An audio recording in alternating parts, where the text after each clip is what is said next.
Bharatiya Janata party में एक बड़ा फैसला हुआ और जो चुनाव समिति है उसमें 5 नए नाम शामिल किए गए। और वहीं आपको बता दें, जो भारतीय जनता पार्टी का सबसे बड़ा, सबसे पावरफुल एक दल है, संसदीय बोर्ड जिसको कहते हैं, वो जो समिति है उसमें 2 नाम का परिवर्तन किया गया है। और वो जो 2 नाम शामिल किए गए हैं उसमें चर्चा का विषय बना हुआ है कि जिन 2 लोगों को उसमें से बाहर किया गया उसका कारण क्या है।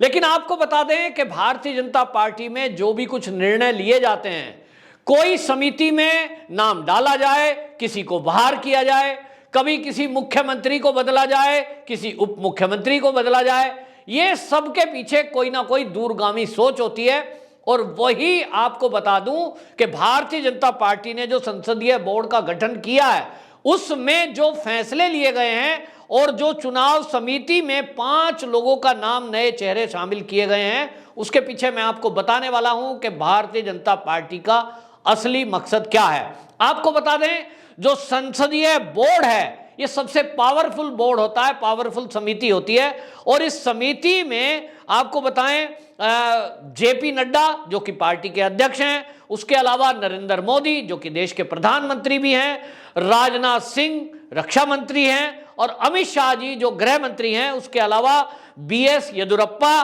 सर्बानंद सोनोवाल, के लक्ष्मण, इकबाल सिंह लालपुरा और श्रीमती सुधा यादव, सत्यनारायण जटिया और बीएल संतोष, ये सचिव हैं उसके।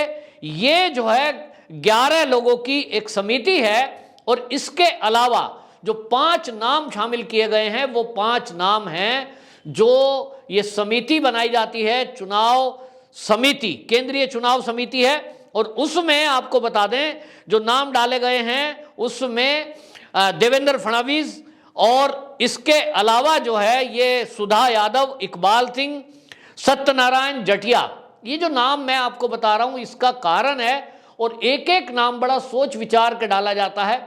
लोग चर्चा कर रहे हैं कि शिवराज सिंह जो कि मध्य प्रदेश के मुख्यमंत्री हैं उनको आउट कर दिया गया, और नितिन गडकरी जो कि केंद्रीय सड़क परिवहन मंत्री हैं उनको आउट कर दिया गया। इसके पीछे का कारण क्या है?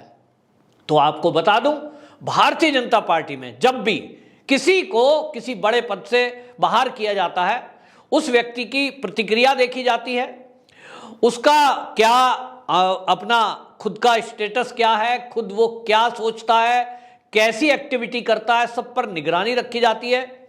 और भारतीय जनता पार्टी में जो अनुशासन में रहता है वो हमेशा फायदे में रहता है। देश हित में जो काम करते हैं उस पर सब पर नजर रहती है।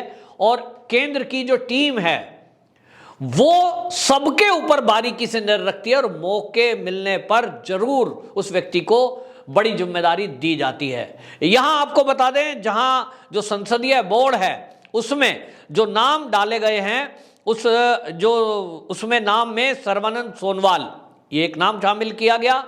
उसका कारण है कि जो सर्बानंद सोनोवाल है, आपने देखा कि असम के अंदर मुख्यमंत्री थे और इनको मुख्यमंत्री पद से हटाकर वहां कांग्रेस से आए हुए हेमंत बिस्व शर्मा को मुख्यमंत्री पद की कमान सौंपी गई। कोई और होता तो विद्रोह कर देता, कोई और पार्टी का सदस्य होता और पार्टी का सच्चा सिपाही ना होता तो वो कह देता, साहब मैंने पार्टी के लिए इतना काम किया, मैंने यहां पार्टी के खड़े करने के लिए अपनी दिन रात एक कर दी, और आप मुख्यमंत्री बनने का नंबर आया तो किसी और को बना रहे हो। लेकिन भारतीय जनता पार्टी अनुशासन की पार्टी है और अनुशासन को ही महत्व दिया जाता है। देश हित सर्वोपरि जिसके विचारधारा में ये शामिल हो, ऐसे व्यक्ति को उसका इनाम जरूर मिलता है। ये इनाम संसदीय बोर्ड में डालकर सर्बानंद सोनोवाल को ये साबित कर दिया है कि जो कायदे में रहेगा वो ही फायदे में रहेगा। इसी तरह येदियुरप्पा जी हैं, और बीएस येदियुरप्पा पुराने लीडर हैं।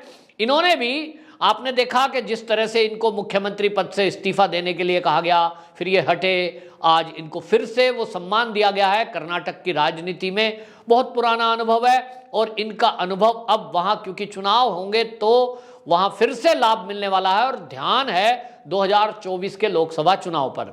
इसके अलावा मैं आपको बात बताऊं कि भारतीय जनता पार्टी ने जिन दो नेताओं को इनकी जगह बाहर किया है, चाहे वो शिवराज सिंह हो फिर चाहे वो नितिन गडकरी हो, ये वो दो चेहरे हैं। कोई भी किसी को आप हटा दीजिए फिर डाल दीजिए, इन लोगों पर इससे कोई फर्क नहीं पड़ता।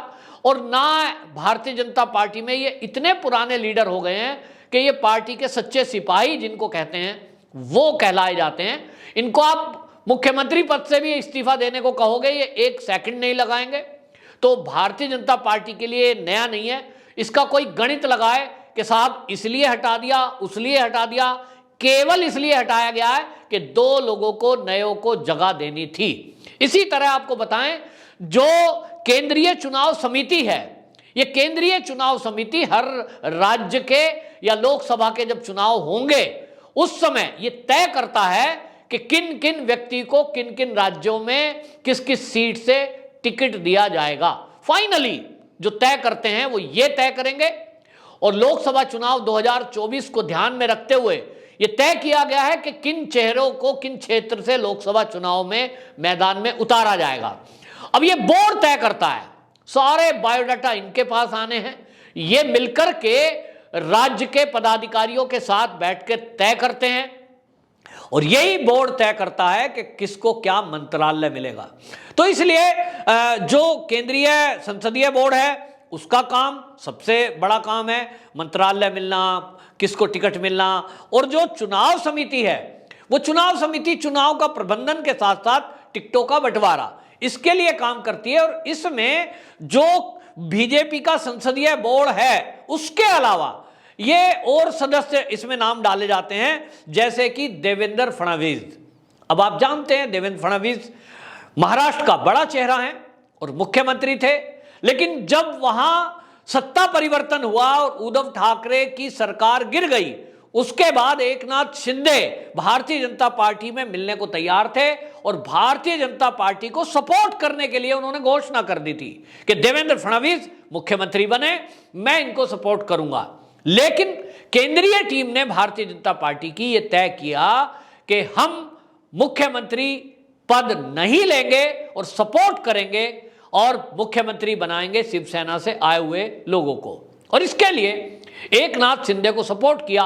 पूरे देश में आश्चर्य की सीमा नहीं रही। लोग कह रहे थे ऐसा भी हो सकता है कि जिनके विधायक सबसे ज्यादा हैं वो एक केवल 40 विधायक बाहर लेकर आने वाले व्यक्ति को सपोर्ट कर देंगे। लेकिन ये हुआ और इसका नतीजा ये हुआ कि भारतीय जनता पार्टी को महाराष्ट्र में सहानुभूति मिली और देवेंद्र फडणवीस का चेहरा बड़ा बना। अगर उस समय देवेंद्र फडणवीस आपा खो देते, जैसा कि आप उस समय खबरें आ रही थी कि वो शपथ ग्रहण समारोह में नहीं आ रहे हैं, थोड़ी नाराजगी दिखा रहे हैं, हालांकि वो अनुशासित पार्टी के सिपाही है और उन्होंने जो धैर्य दिखाया उसका परिणाम है कि पार्टी में आज उनका इतना बड़ा कद हो गया है कि वो चुनाव की समिति में है और केंद्रीय समिति में है। ये पार्टी ने दिखा दिया है कि पार्टी के लिए जो त्याग करेगा, जो अनुशासन का पालन करेगा, पार्टी उनको मान सम्मान में कभी कमी नहीं छोड़ेगी। इसी तरह मैंने कहा सर्बानंद सोनोवाल नया चेहरा है, असम से हैं, इनको भी जो है केंद्रीय चुनाव समिति में डाला गया है। एक नया नाम है जो पहली बार आपको सुनने को मिलेगा, वो है सुधा यादव। अब सुधा यादव के बारे में आप सब लोग जानेंगे तो पता चलेगा सुधा यादव कौन है। तो आपको बता दूं, सुधा यादव तब सामने आई थी जब 1999 का कारगिल युद्ध हुआ था और उसके बाद चुनाव थे। और उस समय जो आज के प्रधानमंत्री हैं नरेंद्र मोदी जी, ये हरियाणा राज्य के प्रभारी थे और इनके ऊपर जिम्मेदारी थी कि हरियाणा में किस जगह से किसको टिकट देकर चुनाव लड़वाना है। उस समय एक समस्या खड़ी हुई थी, कांग्रेस की तरफ से एक सीट थी, राव इंद्रजीत सिंह कांग्रेस के वहां से खड़े थे और राव इंद्रजीत सिंह के सामने हरियाणा में कोई भारतीय जनता पार्टी का कैंडिडेट खड़ा होने की स्थिति में नहीं था, क्योंकि ये राजसी घराने से थे और महेंद्रगढ़ सीट पर इनका इतना दबदबा था कि पिछले कई सालों से ये जीतते आ रहे थे कई बार से, और कोई सोचता था कि इनके विरुद्ध कोई खड़ा होगा। और कारगिल युद्ध के बाद क्योंकि एक विपरीत सा माहौल बना हुआ था, लेकिन मोदी जी के ध्यान में उस समय आया तो सुधा यादव का नाम सामने आया, क्योंकि सुधा यादव वो महिला हैं जिनके पति बलिदान हुए थे 1999 के कारगिल युद्ध में। वो बीएसएफ में डिप्टी कमांडेंट थे और उनकी पत्नी उस समय उनको एक पूरे समाज में छवि मिली थी, लेकिन जब उनको चुनाव लड़ने के लिए कहा गया तो सुधा यादव ने एकदम मना कर दिया। उन्होंने कहा कि मेरी मन स्थिति बिल्कुल नहीं है, मैं राजनीति के लिए बिल्कुल इच्छुक नहीं हूं, ना मेरी ये इच्छा है, मुझे तो टीचर बनना है और टीचर के लिए मेरी इच्छा है, मन स्थिति भी वैसी नहीं है, मना कर दिया। लेकिन फिर मोदी जी गए और मोदी जी ने सुधा यादव से खुद बात की, और जब बात की तो सुधा यादव को समझाया कि जितनी आपके परिवार को आपकी जरूरत है, उससे ज्यादा आपकी जरूरत देश को है। और मोदी जी के समझाने से सुधा यादव के समझ में आ गया कि देश हित में अगर वो कुछ उनको मौका मिलेगा तो वो करेंगी। और उस समय वो सुधा यादव को महेंद्रगढ़ सीट से उतारा गया राव इंद्रजीत सिंह के सामने, और बिना पैसे के उनको टिकट मिला, बिना पैसे के उन्होंने चुनाव लड़ा। पार्टी ने यानी एक तरफ चुनाव लड़वाया और नतीजा ये था। उसके बाद उन्होंने जो काम किए उसके कारण से उनकी छवि बढ़ी, मोदी जी के ये नाम ध्यान में था। और इसलिए आज की परिस्थिति में जो बिहार की राजनीति में उठापटक हुई है और उत्तर प्रदेश में भी यादव चेहरा ये बनाकर इनका लाभ लेने की बात है, और इसलिए इनको ये पद दिया गया है। और सुषमा स्वराज कभी इस पद पर हुआ करती थी, यानी जो केंद्रीय चुनाव समिति थी भाजपा की, उसमें महिला चेहरा एक सुषमा स्वराज थी, लेकिन उनकी मृत्यु के बाद से कोई महिला इस सीट पर नहीं थी, तो ये महिला चेहरा भी होंगी। इसी तरह इकबाल सिंह इसमें एक सदस्य के रूप में शामिल हुए हैं। अल्पसंख्यक आयोग के इस समय वो अध्यक्ष हैं, और अल्पसंख्यक में आप जानते हैं कि सिख भी आते हैं, और इसलिए सिख कम्युनिटी से ये हैं, और ये पूर्व आईपीएस हैं, इंस्पेक्टर से इन्होंने अपने जीवन की शुरुआत की है पंजाब पुलिस में। और 1981 में जो जर्नैल सिंह भिंडरवाला है उसको गिरफ्तार कराने में इनकी अहम भूमिका थी।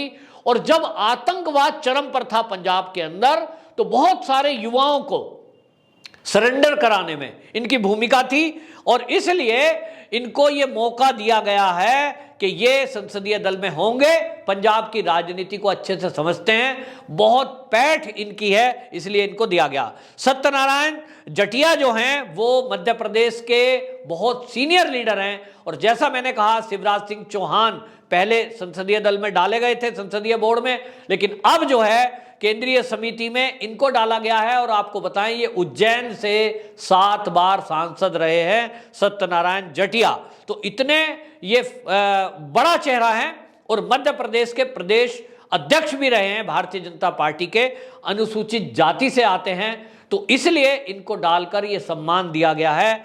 ये सब आंकड़े आकलन बताते हैं कि भारतीय जनता पार्टी कितनी दूर की सोच रखती है। राज्यवार भी उन्होंने चिंता की है, और लोकसभा चुनाव 2024 को देखते हुए एक एक व्यक्ति का चयन इसलिए किया गया है, किंतु परंतु और बाकी कुछ कयास इस तरह से भारतीय जनता पार्टी के बारे में लगाने वाले लोगों के मुंह पे ये तमाचा भी है। भारतीय जनता पार्टी वो संगठन है जहां अनुशासन और देश हित में काम करने वालों का हमेशा मान सम्मान रहता है। वंदे मातरम।